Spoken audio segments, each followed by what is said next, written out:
yung pagtulog daw ng ilang mga residente sa parte ng Cebu pa rin na nakabalot ng plastic bag matapos na maranasan yung malakas na lindol at inuulan ho kasi yung ilang bahagi ng Central Visayas. So alamin natin ang kabuuan ng kwento na yan. Nakalap ng Bombo Radio Vegan. Dalawang gabi na tulog sa bukid ang ilan sa mga residente ng Sitio Pandana, Mahawag, Medellin, Cebu dahil sa takot nilang bumalik sa kanilang mga tahanan matapos ang magnitude 6.9 na lindol. Nangyari ito noong gabi ng Setyembre at 30 ng kasalukuyang taon. Sa panayam ng Bombo Radio Vegan kay Arguel Escalicas na residente ng nasabing lugar, dahil sa takot nila at payo ng mga otoridad na huwag munang bumalik sa kanilang mga bahay, ay napilitan silang natulog sa bukid na kanilang pinuntahan matapos ang lindol.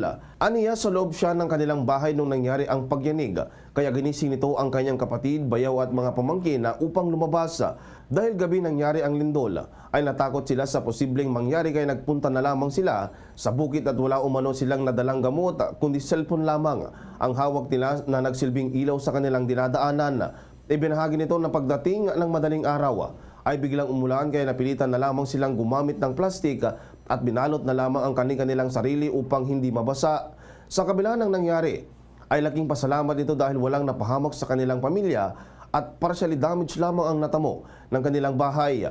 Aminado ito na kung mayroong nangyayaring aftershocks ay bumabalik pa rin sa kanilang alaala ang nangyaring malakas na paglindol kaya nakakaramdam pa rin sila ng takot.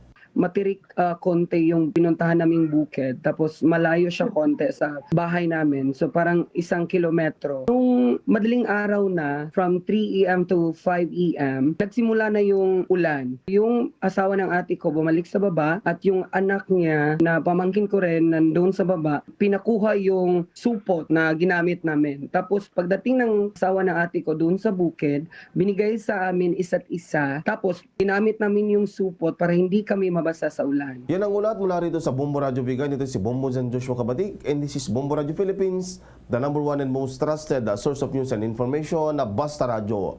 Bombo! For the most trusted source of news and information, visit our website at www.bomboradio.com. Follow us on Bombo Radio mobile app, Facebook, YouTube, TikTok, and X, formerly Twitter.